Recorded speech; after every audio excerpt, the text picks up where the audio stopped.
What going on, everybody?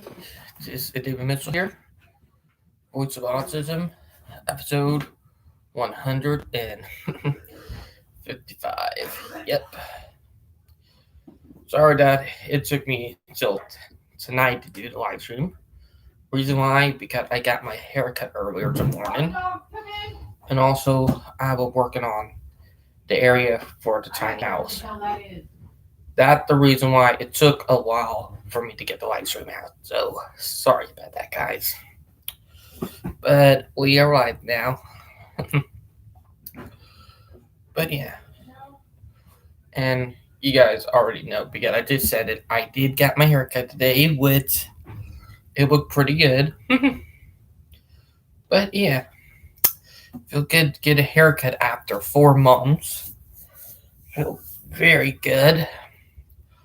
And you guys are probably wondering the reason why I got my haircut. Well, that's because next Sunday, Mel will be officially back here in Charleston. Yep, and I'm that 8 days from now, which is October 4th. I've been counting down the days. But yeah, it's crazy. But it's big. Like we've been counting down the days. Also, on my mind this week, the work of the tiny house I've been doing. That is what on my mind this week. But yeah. Okay, and when did you get out? Who asked you? But yeah. It's up and big. All right, don't come in here. I'm getting naked. Yep. We did not did it out. Mom, I can hear you through my wall. But All they do is fight. Not all the time. You should see one of them always giggling. And okay. making fun of me and slapping Not me. awkward. So, yeah. But yeah. But it's been a crazy but good week. But yeah, I feel good to have a new haircut. If you guys know what I mean. But yeah. Oh my goodness.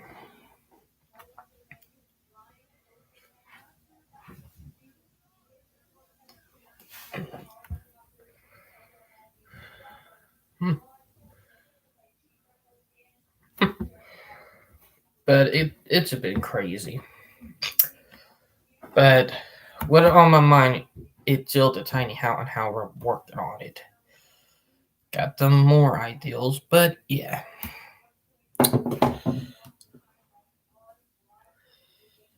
Now I do got a good sub today. Gotta make sure I got the right sub because I don't want to be repeating stuff from last week live stream. But yeah, let's get started with the articles now.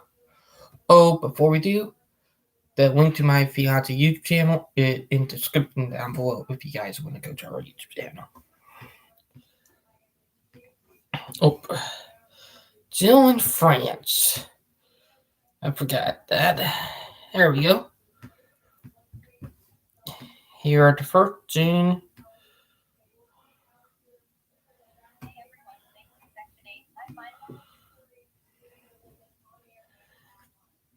Hey everyone, thanks to Section 8, I finally have my own apartment away from abusive family members. The problem though is I was placed in the back of the complex where there is only one more apartment building and a chain link fence between me and our city's busiest highway. It is sensory and migraine hell. What can I do to make it quieter? Note, I also sometimes get sensory overload triggered seizures, so this is very, very important. What would be some reasonable accommodations I could do to my apartment under the Fair Housing Act?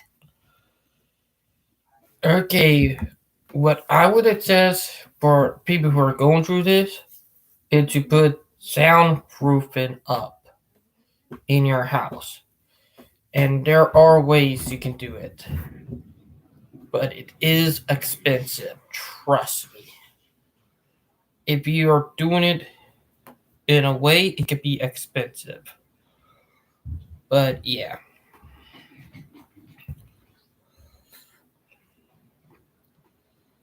But it's just crazy. It's up that I think it's up that depends on who you are and what affects you.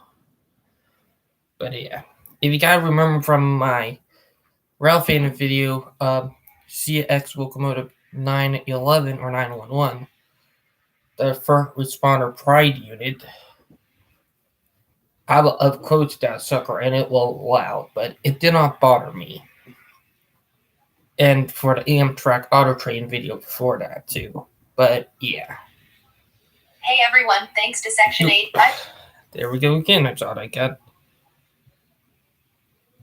And there we go. But yeah, it depends on what you feel and how a team feel for you. An update on that Awesome Book Club. We just started discussing Loud Hands, Autistic People Speaking. This is our first anthology and we're so excited. Web links. If you haven't already purchased or borrowed the book, there's still plenty of time. Discussions will be ongoing until the end of November. Our club is always welcoming new members who want to learn more about autism. Come join us. I might think about that. But that's interesting. But yeah. But it's crazy. Ooh.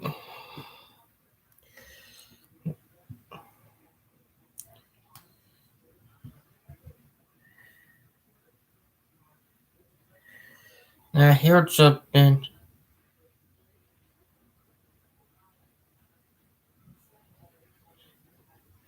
Here's something that did happen back in the day that I found fucked up. But it did look awful. I'm glad they don't accept stuff like that much anymore. The neurotypical uses their power and might to inflict others as they see fit, and while the crimes committed against their own kin are barbaric and cruel in any way, shape, or form, it becomes more useful to be the oppressor rather than the peacemaker, since it is good for business to select those who live and eliminate those who need to be destroyed, all for the sake of preserving humanity under their own wishes. As the neurotypical uses every means of their disposal to sacrifice more of their kin for the greater good, it is more obvious that the use of the doctrines of Charles Darwin and the vile pseudoscientists of the 18th, 19th, and 20th centuries would benefit the glorification of mass murder by turning one against the other through the use of propaganda or other means of manipulation. Thus, the more brutality we face, the more the freedoms we take for granted are dimming every second we see, regardless of the situation. The case of the autistic and our Neurocan brothers is the exact premise in our Holocaust, which has been in existence for centuries. Yet this type of oppression is nothing new. Autistics were confined in institutions which were created in the 1760s in England, where the medical practices of the day felt that to care for the mentally ill and those who are deemed unfit for society, they would receive better care than their usual counterparts. With this method in practice and spread to parts of European society, including the newfound colonies of America prior to its independence in 1776, it was proven to be a success rather than a failure. Throughout the majority of the 1800s, when mental health care was regulated to lunatic asylums and the like, and long before the so-called deinstitutionalization moment occurred a century later, autistics and Neurocan were placed in these pits of hell where they remained until their last days on this earth. There was no pity or remorse from those who took care of them, just copious amounts of hatred, whereas the fear of the unknown is omnipresent, and rather show them love. The best decision was to make the suffering more hospitable by putting them in crowded rooms so that they would interact alone. That failed, and so many other ideas. Then came the idea of eugenics, which benefited the growing fear of reproduction of inferior genes by the psychologists and eugenicists of the period, where this problem can be solved by poisoning the reproductive systems of each individual and removing any semen where its transference to the fallopian tubes, which would cause a disaster in the eyes of the establishment. programs were set up after an exhibition at the 1904 World's Fair at San Francisco to show the positive aspects of eugenics, which claimed would benefit the renewal of the human race from harm. Thus, a new type of genocide began where its methodology and tactics are still used to this day, but under different circumstances. Mm-hmm. The creation of the IQ test in 1913 by Alfred Binet enforced the need to measure human intelligence through a variety of ways. Those with supreme skills were considered to have average or above average intelligence, while others were labeled as feeble-minded, or through other words that are considered to be insults in today's politically correct atmosphere. Mm-hmm. Even though the word retarded comes from a 14th century word that derives from the French and Latin narrative retards, it wasn't until after the Second World War that it was applied in the psychological field and afterwards took a life form of its own. Mm-hmm. The IQ test was later applied to the armed forces of the United States prior to its involvement in the First World War. While there was a growing fear of imbecility that the establishment claimed would destroy its moral compass, which they try to protect, we now see this tactic as a form of scientific racism that affected the majority of groups who have become victims of the American way of life. It is so true. The sterilization programs of the 1920s to the 1960s prevented mothers and fathers from conceiving a child and were robbed of their humanity that benefited the human experience. So much for life, liberty, and the pursuit of happiness. The case of Buck versus Bell in 1927, where a young woman was found to be procreating with others that the state of Virginia deemed as mental defects, was another example of the case that benefited the establishment's desire to eliminate our Neurocan brothers and sisters by lethal force or else. Mm-hmm. And while the case took a life of its own when Olivier Wendell Holmes of the United States Supreme Court determined that 3 generations of imbeciles are enough, not only the state ruled against her, but was a victim of the neurotypical way of life where all it needed was something that can prove their hatred against us. Later it was proven that she was of average intelligence and was used as a scapegoat.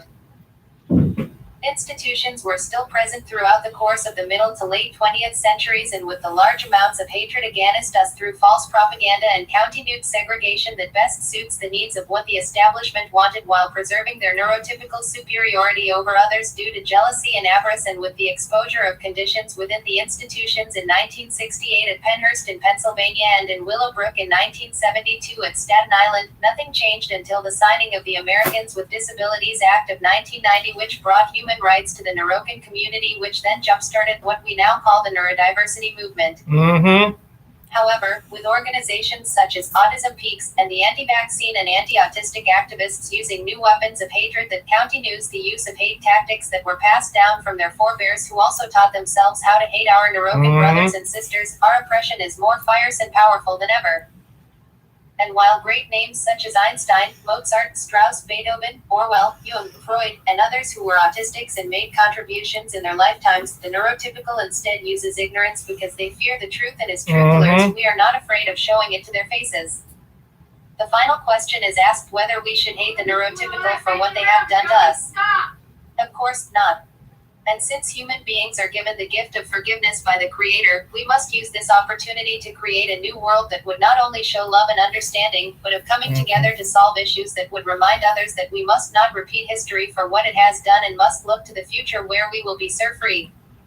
Otherwise, the forces of hate will win and lose everything we stand for. The choice is yours. Make no mistake that I am proud to be autistic, and I will be so until the end of my days.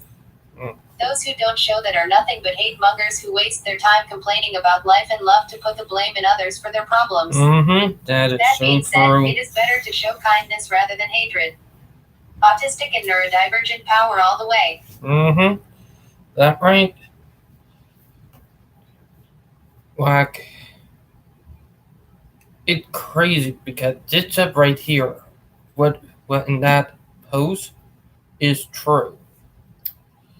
Like, it's up, it aggravates me because stuff like that does still happen.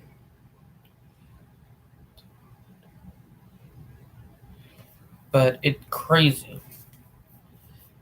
My fiance agree with that stuff like that is wrong. But when it comes to shit like that, we gotta stand up and put our foot down. Because our human rights are violated when stuff like that happens. Like, I have an idea that me and my fiance are probably going to, when she do come back down to Charleston next week, because I already mentioned it at the beginning of the live stream that she coming back down on October 4th, which I get the date already marked down on my phone. But me and her, I'm have an idea where we're going to talk about something like this and cause it's up that happened to us that were not right.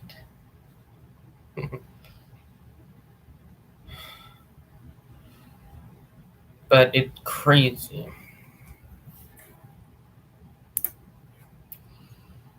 Like, it's crazy in a way. Wait, if you guys know what I mean.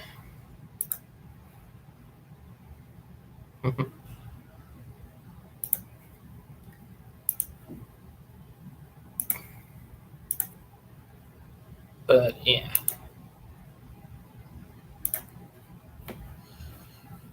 But it's crazy in a way. Sorry.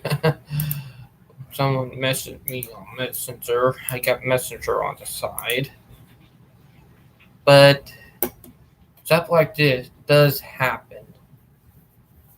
And it did awful. And I mean awful in a way.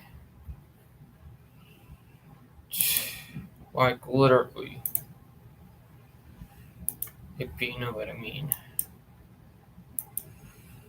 My friend Thomas, when I rail fan with, yeah, he talked to me on Messenger right now. So yeah. I got to tell him that I'm live streaming. What am I going to do on my Messenger right now? If you guys know what I mean.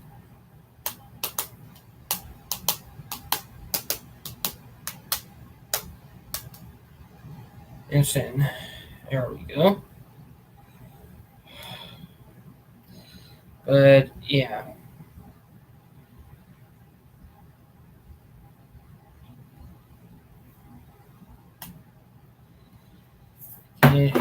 He just be getting to because he didn't talk to me. Like, literally, it's an ideal. But yeah. What that article said and what happened, it's just awful because stuff like that, it's just awful in a way that stuff like that still go on in some other country and here in the U.S. But yeah. But it is crazy, if you guys know what I mean. Like, literally. But here, Gene, if we team up and put up and tell people like that enough, we get our voice out there. But yeah.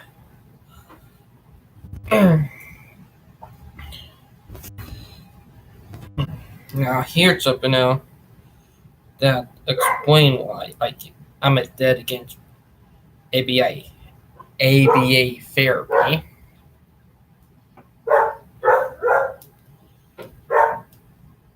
But yeah, that's a long one, but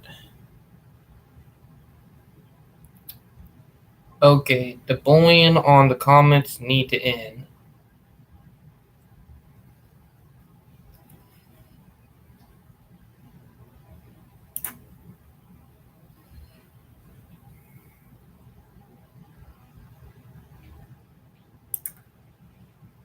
But yeah, the bullying and comment need to end. That's something I'm going to say right now. I don't put up with bullying.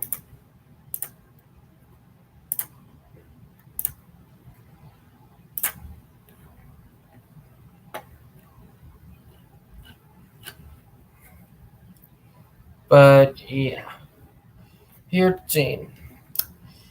If you bully someone, it's it wrong.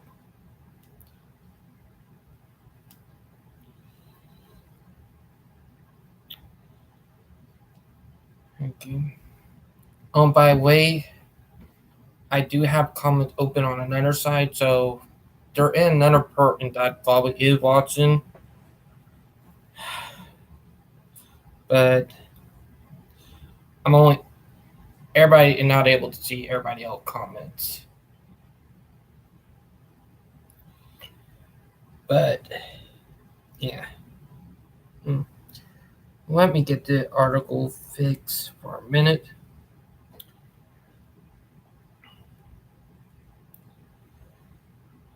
Come on.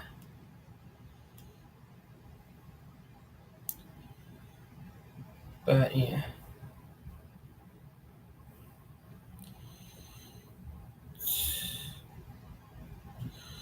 And Jane, if people who bully you and harass you, you don't respond to them. Fact is, when they do that, they they do it for attention. You don't give them that satisfaction. But yeah, now we'll get to the next article. How to tell if an autism ABA therapy is harmful. Author info. Last updated September 9th, 2020 references. Okay, here, Jane. All ABA therapy is harmful, no matter what form it is. But all ABA is wrong in a way.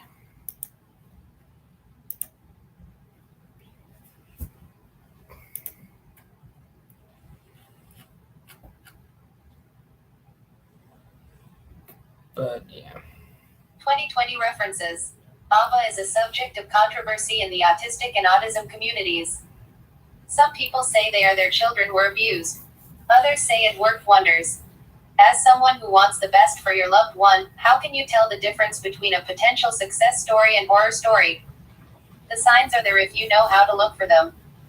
This article is written with loved ones in mind, but autistic teens and adults are also welcome to use it. Note, this article covers topics such as compliance therapy and abuse, and may be disturbing, especially for people with PTSD caused by therapy. If you feel uncomfortable with such topics, or if you are uncomfortable at any time with any content, we suggest that you stop reading this article. Method 1 of 4. Considering therapy goals. Therapy goals should be focused on helping your loved one gain skills and live happily and comfortably. Stamping out autistic traits is not a worthwhile goal. 1. Ask yourself whether the goals involve accommodation or assimilation. The UN states that disabled children have a right to preservation of identity, i.e., to be themselves even if it means looking autistic. Research has shown that autistic people who attempt to camouflage their autism are at significantly higher risk of suicide. That's so true. 1, right 2, there. While sometimes That people is choose true. to fit in a little, this shouldn't be forced, especially in the home. A good therapist will value the person's individuality and mental health by allowing and encouraging them to be different. They should not try to remove autistic behaviors or characteristics like most stimming. 3-4. You may hear phrases such as quiet hands and table ready to indicate suppression of stims. Toe walking. Avoidance of eye contact. 5-6. Introversion or a desire for a quiet social life. Other quirks. 2. Consider if the therapist controls your loved one's affect. 2. Some therapists train autistic people to show facial expressions or body language that suggest happiness regardless of their actual feelings. All people need to be able to express their feelings. No one should be pushed to smile or act happy if they do not feel happy. That is true. Hugs right and there. kisses should not be trained or pressured, even if it means hurting feelings. Mm-hmm. The right to set boundaries is important in arming your loved one against sexual and emotional abuse. That is so true. 7-8. Did you know? That is true right there. And I'm not going to lie about that. But, yeah.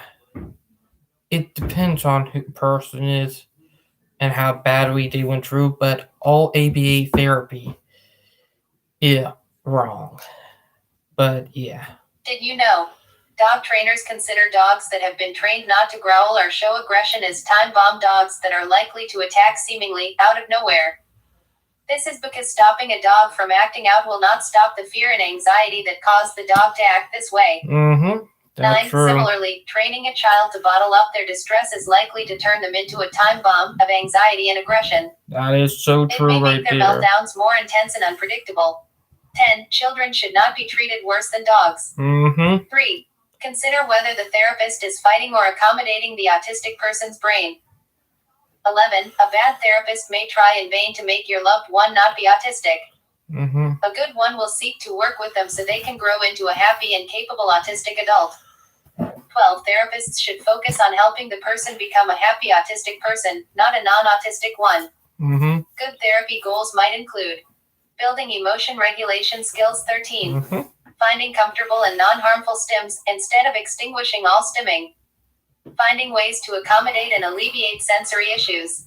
Gaining social skills in a friendly environment. These include assertiveness as well as making friends. Discussing and working on your loved one's own personal goals. 4. Evaluate whether learning communication is treated as an essential skill or a performance to please adults. Communication should be considered more important than verbal speech, including both behavior and AAC. 14. Beginning vocabulary should focus on basic needs instead of parents' feelings. Words such as yes, no, stop, hungry, and hurt are more necessary than I love you or mommy. Behavior should be respected even as someone is learning to communicate via AAC or speech. Advertisement. Method 2 of 4. Examining therapy sessions. A good therapist will treat your loved one well, no matter what. No one is too autistic or too low functioning to be treated with kindness and respect. That is true. 1. Consider whether the therapist presumes competence. A good therapist will always assume that the loved one is capable of listening, even if they seem unresponsive, and will assume that they are doing their best. 15. A non-speaking or partially non-speaking loved one is able to think more deeply than they can communicate. 16, 17, their body may not always obey them, so they may not be able to accurately point to the things they want to point to. 18, 19, 20. The therapist should care about why your loved one does what they do, and never assume that a behavior is meaningless, nor should they choose to ignore what the autistic person might be trying to communicate. 21, 22, 23. Schoolwork designed for a 4-year-old is not appropriate for a 16-year-old. 2. That is true. Evaluate whether the I dealt with something like that back in middle and high school. And yeah, it was not right. Evaluate whether the therapy is a team effort or a battle. Consent matters. A good therapist will try to work with your loved one and respectfully engage with them on their level. Therapy should not be a battle, and autistic people should not have to suffer through it. 24.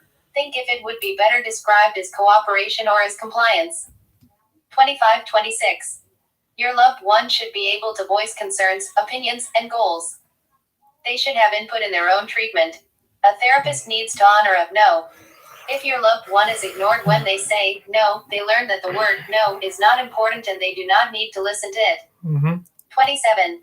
Find a fun therapy for your loved one if you can. Many good therapies feel like structured playtime. 3. Take a close look at how boundaries are treated. Your loved one should be able to say no and have the therapist listen to them. The therapist should not push, pressure, coerce, or threaten loss of tokens or privileges if the autistic person is not comfortable with something. Exactly. 28. Your loved one should be taken seriously when they say no or express discomfort verbally or not. 29. Bullying and sexual abuse victimization rates are high in autistic children and adults. That is very Consider true. asking that assertiveness training be part of your loved one's therapy program. 31. 4. Notice whether acting out is met with empathy or attempts to control the behavior. Acting out is a sign of stress. A bad therapist may simply punish or ignore the person until they act the way the therapist prefers. A good therapist will take time to cope and find a constructive. Take time to investigate what. Okay, one of the guys in chat, not this chat, but another chat, what I did mention earlier, who walked into the live stream from their house, talking to me from a chat on Discord. Okay. He said he dealt with crap like that when he was younger. But yeah. What's wrong and help the person find a more constructive way to address what's bothering them. This helps the person learn how to handle the needs or difficult emotions that triggered the behavior. Acting out is usually a sign that someone doesn't know how to handle their emotions. The best way to handle this isn't to enforce an immediate punishment, but to help the person label the feeling, cope, and find a constructive way to take action. 32. For example, if a little girl cries when her crayon breaks, a bad therapist might try to control her behavior and make her stop crying. A good therapist might show empathy, help her find words to describe how she's feeling, and then show her what she can do, like asking an adult to help her tape the crayon back together. 5. Examine the use of reinforcers. Reinforcers can be effective but can also be overused. 33. Or abused. Exactly. A bad therapist. That part I did agree with. Reinforcer should not be used. It's wrong. Bad therapists may tell you to deny your loved one access to their favorite things at home in order to make them work for them in therapy. It's not 34. right. They may try to use reinforcers as a method of coercion. 35. Take note if the therapist uses or restricts food, access to beloved things, such as their special interest or their teddy bear. Negative reinforcers, aka aversives, are corporal punishment, e.g., slapping, squirting vinegar in the mouth, spraying water in the face, forced inhalation of ammonia, electric shocks. 36, 37, 38, 39. Ability to take breaks. Too many reinforcers. The autistic person's life is a series of tokens and exchanges, or they are losing internal motivation. 40. This shit does happen to us. And short in all that is wrong. You guys know my stance on ABA therapy. It's actually animal abuse for kids.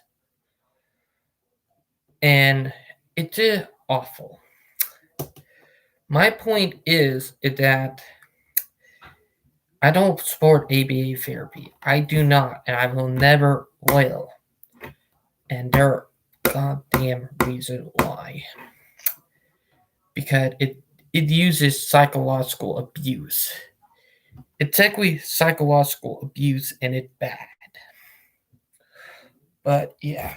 And with the article from earlier, both the article with the ABA one, the ABA therapy was graded from gay conversion therapy, which is also illegal now.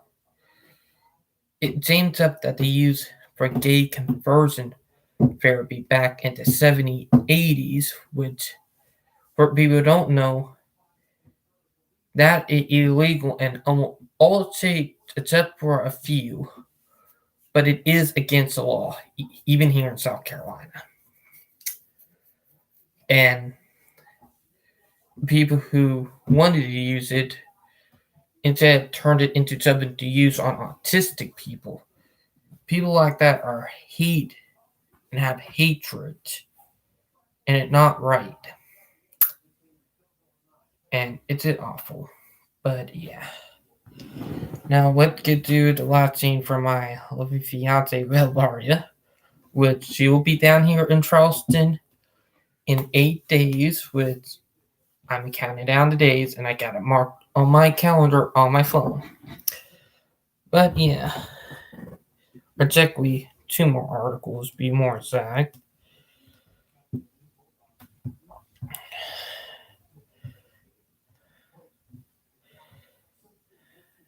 A sad me saying, I'm bored at home but safe at home. So please protect yourselves by staying home and it will help flatten the sad curve. Show some respect for our lovely first respondents. Quarantine Bitmoji Avatar. Stay safe. Avoid complacency. That from my lovely fiance, Valeria, speaking on the COVID-19 pandemic, or the COOF, is what my friend on the American Rail Club call it. He called the COOF. Well, I think that's a funnier name for it. Bring them comic relief from the coronavirus. But what my fiance did there was pretty brilliant, and that was pretty smart, actually. But yeah. Oop, that one will take too long to do in the translator. Let's find one of my other posts from my fiance. Or at me, I got a better idea. we can go to my fiance Instagram. Oh, one, but yeah. Okay, let's get to the last chain right here, and then I'll be calling it night because I got work at 11 in the morning tomorrow, so I gotta get up early. Yeah, I work a lot, I'll be honest, but yeah. Autism Awareness Month is fast approaching. This photo shows my simplicity in showing what is life living with autism to me. Living autism to me is both a happy ride and a roller coaster ride. Happy ride where uniqueness is the word to describe to my persona as a person with autism. While roller coaster ride represent challenges like rejections, discrimination, and obscurities as a person living with autism. Those roller coaster rides are really inevitable and unavoidable if that's the case. Living with autism sometimes gave me anxiety since I have trouble to speak about my autism because of fearing of losing friends and losing my career and most of all losing the trust that other people has given me until the truth about autism comes out from me after seeing me being autistic more than they expected. I just realized that any people had respect me, encouraged me and most of all rose me from my deathbed full of insomnia and painful grief. Sometimes I have task avoidance in what others told me to do, but at the end of the day, I never regret to take their command and take it as a challenge. What I learned as a person with autism is patience is life because not all people can understand and not all of them would listen to you. Instead of following their cold-blooded personalities, be different and be a positive example no matter how hard it is. Do it the hardest way. That will take gains and pains to master that. Even a person with autism can have a humble pie too. Also, having crushes like celebrity crushes, college crushes, and choir crushes are normal too because they are a source of inspiration to me as a person with autism. People will find me annoying because of being autistic. All I can say is they don't know me at all. They don't understand me, they don't know how I feel if I'm being treated like crap. But at the end, who's gonna win and who's gonna lose? Being a person with autism is also maintaining a fighting spirit to all challenges. Maintaining a strong personality and most of all maintaining a humble heart at the same time.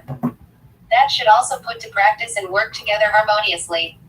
One thing I want to do for my advocacy and to my autism community is be the best leader with such talent that God has given me, and it shall not be limited to my first love, and that's performing, but also in communicating with the world by preaching the gospel of Christ. Dealing with special needs through encouragement is really biblical, know. My first love of all is the Lord who guided me through the course of my life living with autism.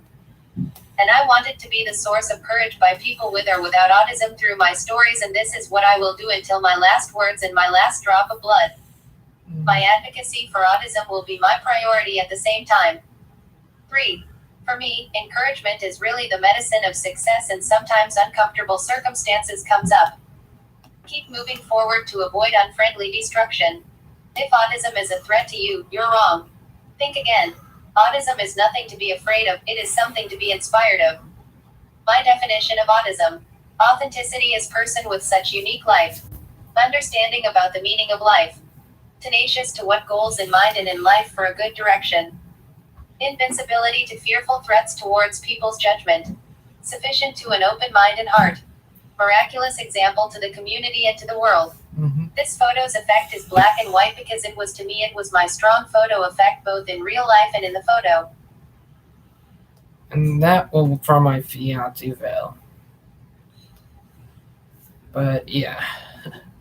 Okay, now I'm going to do one more gym from Instagram.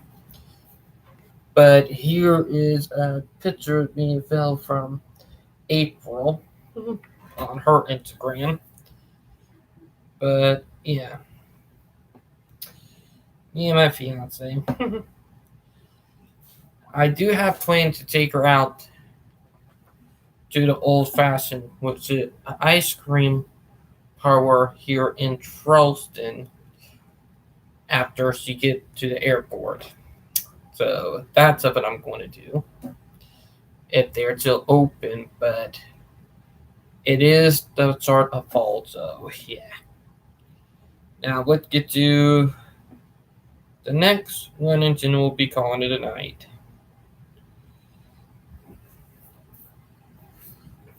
Oop. September 21st, 2019 is where I did my second time trying out for Miss Possibilities, a pageant for special needs. Falling in love with beauty pageants, I love to show how beautiful we are inside and outside, not only to break the stereotyping on special needs but to break boundaries in it. My platform as a candidate was diplomacy in the special needs community, inclusion with sustainable relationship to the world. As a kid, I loved to be a diplomat for the United Nations, but I didn't know where to start until in 2014 that I was fascinated to be a self-advocate for autism awareness. When 2015 Miss Possibilities came in, I started to feel more motivated to build up my role as an advocate through beauty pageants like this, wherein I made a promise to take up diplomacy and governance with special education with licensure to complete the outlook. Like a saying said, education is a right because our fame will be taken away but our education will not be taken away. I am firm enough that I would one day fulfill my dreams and decide on myself what makes me happy and what's best for me. You too, if you're like me, learn something from this. This caption is taken from my old Instagram. It's sheer pressure, fell under pressure but motivated. This is how I roll while butterflies in my stomach is there. My outfit for intro is paying tribute to all diplomats and ambassadors, especially my love for diplomacy shines especially for people with special needs. Plus, this will be my way of paying tribute to Andrew Scheer at Andrew Scheer, who is a party leader of the Conservative Party of Canada and whom I got a style inspiration from. Hair, G, makeup, Helen Hair and Makeup by Helena at Len Isaac. Styled by yours truly. My fiance is pretty brilliant and amazing for that. That I'll be honest. But yeah. And here, Gene, for people who bully, I don't agree with you. Your picture. Also, that little pendant right there. I got her that for her that 1 year, and it was amazing. Like, she loved it. But yeah, it make her look more beautiful.